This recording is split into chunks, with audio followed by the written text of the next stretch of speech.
How you guys doing? I'm Chad Meyer 73. Check me out on YouTube. And here's Aaron with this week's Science Corner. Welcome to this week's Science Corner, where today we're going to be talking about coking deposits.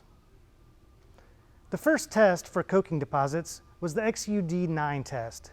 The original test was 2 hours, and they realized that it just didn't have the results of real life until they started adding just a touch of zinc. 1 part per million of zinc increased the level of the deposits.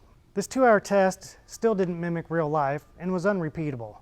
So they switched to a 6-hour test of a higher load. Again, the results were not mimicking real life.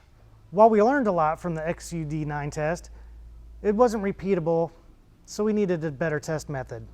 Enter the XUD9AL test method. It utilized the same engine as the XUD9 test, but ran through a cycle for 10 hours of high, medium, and low loads. The XUD9AL test was a fantastic test method, but it utilized the indirect injection. Since direct injection was becoming more commonplace, we needed a new test method.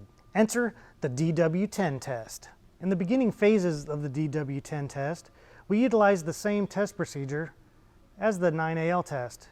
However, as always, these results did not mimic real life. So the test procedure had to be changed and changed and changed and tested until the final procedure is a 1-hour cycle of varying load and RPM repeated 8 times.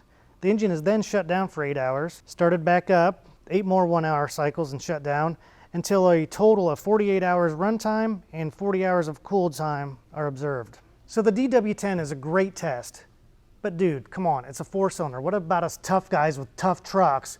Enter the Cummins L10 test. 10 liters of turbocharged Cummins direct injection power. In this test, there are actually 2 engines back to back. One runs and turns the other motor, and then this motor runs and turns the other. So this one's on, this one's off, this one's on, this one's off. 125 hours going back and forth produced really close to real-world results. In all of these tests, there's a direct correlation between coking deposits and power loss on the dyno. So what are some of the influences on coking deposits? As we've talked about, zinc, even at 1 part per million, can influence the coking deposits. You get zinc from your oil through blow-by or worn-out valve guides and seals. Biodiesel, the higher the content, the higher the formation of deposits. Cavitation is the only one that reduces coking deposits.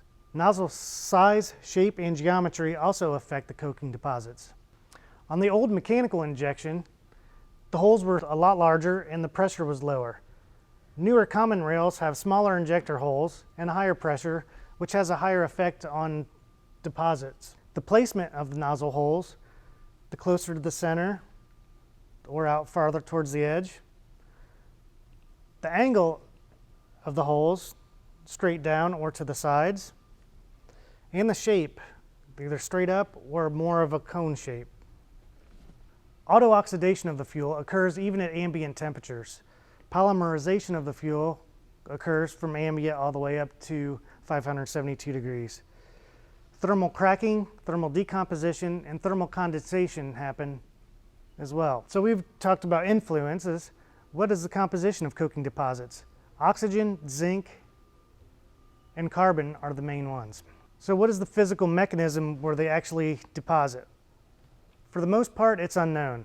However, the coking deposits that are already on there from combustion, some of the fuel leaks out when the nozzle's closed. The leftover fuel then becomes a sticky mess on these coking deposits, which further cokes and adds to the deposit.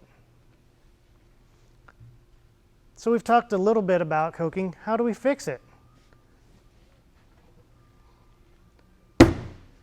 Diesel Extreme has passed the L10 and the DW10 test for cleanup level. Use Diesel Extreme to prevent coking and remove coking deposits.